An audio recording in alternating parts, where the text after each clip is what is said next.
Warahmatullahi wabarakatuh. Selamat pagi sahabat semua. Nah, di video kali ini saya akan membahas jarak tanam ideal untuk labu madu ya.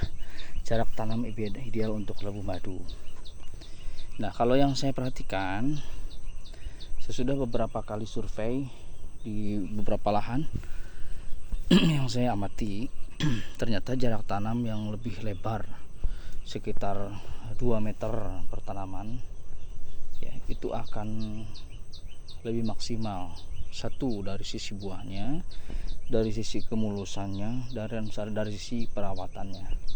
Memang kalau jarak tanam lebar itu akan membutuhkan para yang juga banyak ya, karena setelah jarak tanam makin lebar maka luas tanahnya pun akan semakin luas ya. Namun di samping itu ada hal yang sangat berguna apabila kita menggunakan jarak tanam yang lebar ya.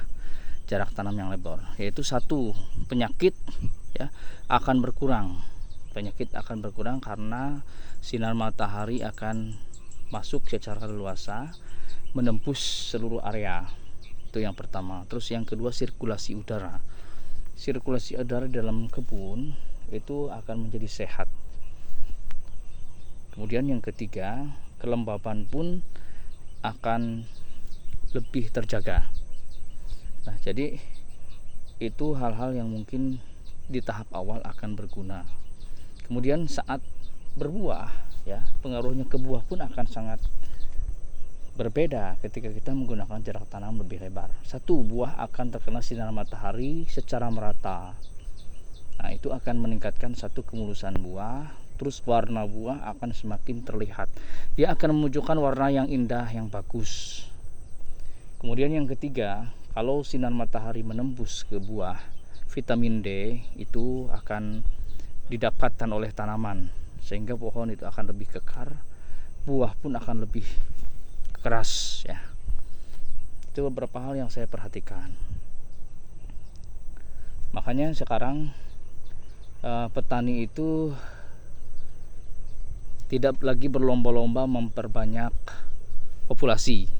Biasanya kami dalam 500 meter persegi ya, itu ditanam 500 pohon, berarti ya 1 meter persegi itu ada 1 pohon.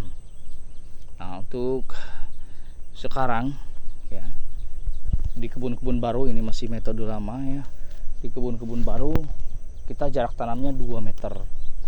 Berarti untuk 500 pohon hanya 100 pohon aja. Untuk 500 pohon ada 100 pohon atau 200 pohon. Nah, bagaimana hasilnya? Ternyata setelah dihitung-hitung ya hasilnya hampir sama ya.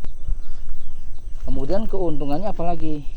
Bahan untuk pupuk, bahan untuk pengendalian hama itu menjadi berkurang. Jadi modal untuk pupuk, modal untuk pengendalian hama ya, itu menjadi berkurang. Jadi materialnya atau prasarananya seperti para bedengan itu sama ya, atau para-paranya aja yang berbeda, atau para-paranya sama tapi bedengan berbeda. Jumlah bedengan akan berkurang, jumlah populasi pohon juga akan berkurang, tapi modal pun akan jauh berkurang, tapi hasil tetap sama. Ayo pilih yang mana. Nah, cuman sekarang kan petani banyak perjudian. Artinya mereka hitung-hitungan ya. Kalau saya tanam 1000, kemudian satu pohonnya ada 1 kilo, berarti sudah 1 ton.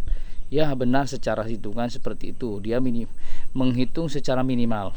Minimal saya dapat 1 ton, karena kalau satu pohon satu dengan berat 1 kilo berarti saya dapat 1 ton.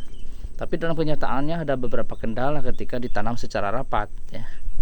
Yang itu tadi, penyakit mudah menyerang karena sinar matahari menjadi tidak maksimal, gelap pohonnya ya.